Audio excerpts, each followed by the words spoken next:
Hello and welcome. This is charlieTakes today from my home because I'm sick. So let's see what we have this week.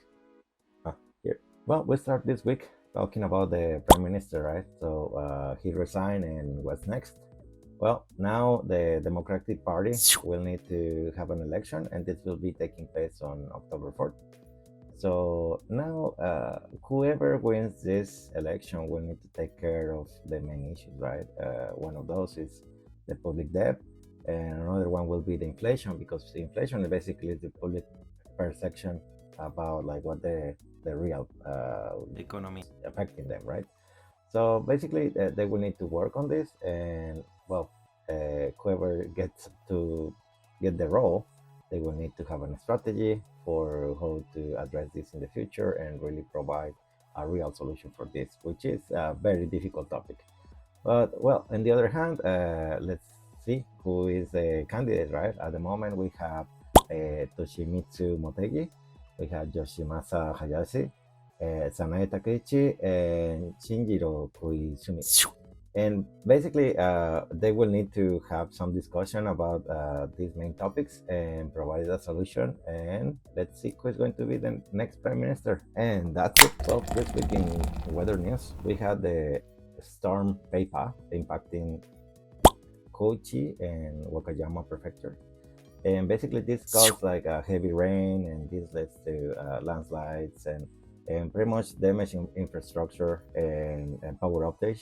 But also in Tokyo, last week we had heavy rain concentrated mainly or the most heaviest in the rural area, which was a record short time heavy rain. And this really led to a lot of issues, like there was no train at some lines. There was a disruption in all ways, because this even impacted the Haneda airport, and there was like cancellation about like 40 flights or something like that. And also well, power outage. So, and this is the main city, right? So let's see how we can prevent these kind of things in the future. But I guess it's a little bit unexpected this time. There was not like really any particular phenomenon other than, ikinari heavy rain. But let's see if there's any ways that we can prevent this. And that's it. And now in crime news, we have uh, basically a crime organization trying to make fake gift certificates. Those gift cards where contain like a 5,000 yen of value, and you go in exchange. Well, basically they made these fake certificates, and then they went to exchange, or they went to in most of the cases they exchanged successfully, but then later they were caught by the police. And basically they were reported by the people in the store, because they noticed the fakeness of these certificates. But so far they have captured around five men and one woman, and it seems like they're like related, or they were, I guess, this criminal organization recruit them. And these are pretty much young people in their 20s. And indeed, one of them tried to exchange some gift certificates for two game consoles and the value of about 75,000 yen.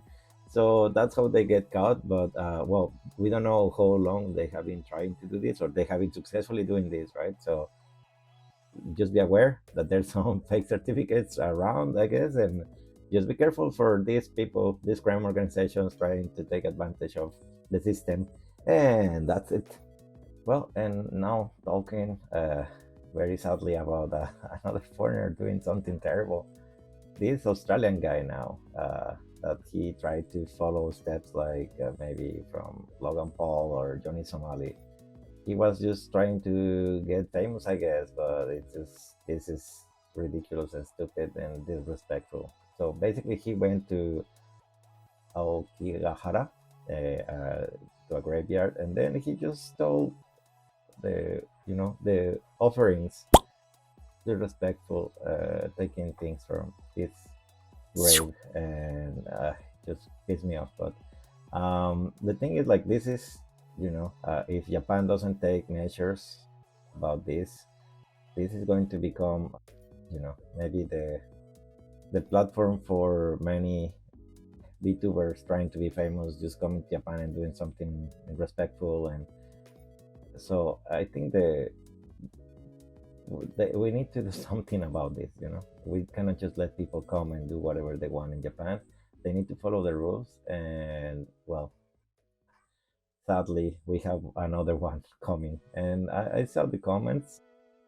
You know, somebody was saying maybe we're getting the wrong kind of foreigners. Well, definitely we are, but this is not about race. It's about maybe filters. People that comes here should come to enjoy Japan, and or if you come for living, to adopt the culture and live like we are all like want to live in here in peace and respect, which is one of the bases for this culture. And well, sadly, we have another terrible reputation point in here, but let's see. And hopefully this can be better. I don't know. And that's it. And now in economy news, or a little bit more like crypto news, we have the first Gen stable coin to be launched at the end of this year, and this is going to be made by this startup company that already got an approval from the, the government, and this is going to be in line with the last update to the crypto assets law, the stablecoin law that was in 2023. So this is very recent. So this is in line with that law. So this is already approved and it's going to be launched at the end of this year. And it seems like first the institutions will be using this. Basically, this is going to be a one-to-one yen conversion, Japanese yen with the stablecoin. This is very good news for crypto investors. And for people that is not using crypto, maybe it's a way to get in. There is it's claimed to be providing the right ways to use send and transfer yens.